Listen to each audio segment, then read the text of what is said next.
आसनसोल पवन सिंह। क्या power star Pawan Singh के मना करने के बावजूद बीजेपी ने उन्हें आसनसोल से टिकट दिया? क्या पवन सिंह पहले ही मन बना चुके थे, चाहे जो हो जाए आसनसोल से राजनीतिक पारी की शुरुआत नहीं करूंगा? क्या भोजपुरी सुपरस्टार पवन सिंह सिर्फ बिहार, झारखंड, यूपी से लोकसभा चुनाव लड़ने के लिए तैयार थे? तो फिर ऐसा क्या हो गया पवन सिंह और बीजेपी में जो पूरा मामला बिगड़ गया और बात पवन सिंह को टिकट देने से टिकट लौटाने तक के बीच आ गई? आइए आपको इन सब सवालों के जवाब देते हैं इस खास रिपोर्ट में। जैसा कि आपको पता है, पावर स्टार पवन सिंह ने आसनसोल से चुनाव लड़ने को लेकर अपना नाम वापस ले लिया है, जिसके बाद से उनकी हर तरफ किरकिरी हो रही है। कोई कह रहा है कि बीजेपी ने उन्हें ऐसा करने पर मजबूर कर दिया, तो कोई कह रहा है कि ये बिहारी बाबू शत्रुघ्न सिन्हा से डर गए और चुनावी मैदान छोड़कर भाग गए। लेकिन इसी बीच पवन सिंह का बिहार के प्रसिद्ध यूट्यूबर और पत्रकार मनीष कश्यप को दिए गए चर्चित इंटरव्यू की एक क्लिप वायरल हो रही है, जिसमें पवन सिंह साफ कह रहे हैं, बिहार से भी नहीं होता है तो मैं यूपी भी जा सकता हूँ, झारखंड भी जा सकता हूँ, बंगाल का आसनसोल ना एकदम क्लियर बंगाल का भैया।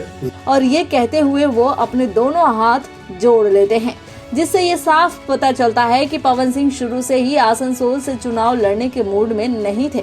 लेकिन बीजेपी ने उन्हें यहीं से टिकट दे दिया, या इसे ये कहिए कि आसनसोल से पवन सिंह को टिकट देना बीजेपी की मजबूरी थी, जिसके पीछे की दो बड़ी वजहें हैं। पहली वजह कि आसनसोल की सीट हमेशा से हाई प्रोफाइल है, जहां से पिछले कुछ चुनाव में हमेशा कोई स्टार उम्मीदवार ही जीतता रहा है।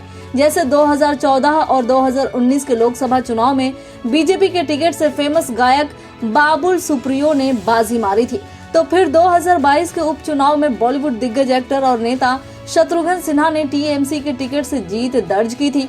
और बस इसी कारण से बीजेपी ने आसनसोल से पावर स्टार पवन सिंह को लोकसभा का टिकट दिया था।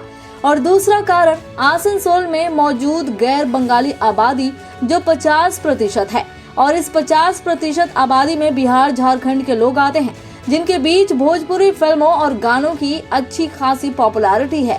ऊपर से पवन सिंह भी शत्रुघ्न सिन्हा के जैसे बिहार से ही आते हैं, जिसके कारण इस चुनावी लड़ाई में एक सेंटिमेंटल एंगल भी हो जाता है। ओवरऑल ये सभी फैक्टर्स इस चुनाव को पवन सिंह और शत्रुघ्न सिन्हा के बीच नेक टू नेक कंपटीशन बना देता है। पूर्वांचल लाइव की ऐसी ही लेटेस्ट और चटपटी अपडेट्स और गॉसिप के लिए बने रहिए अपने फेवरेट चैनल पूर्वांचल लाइव के साथ।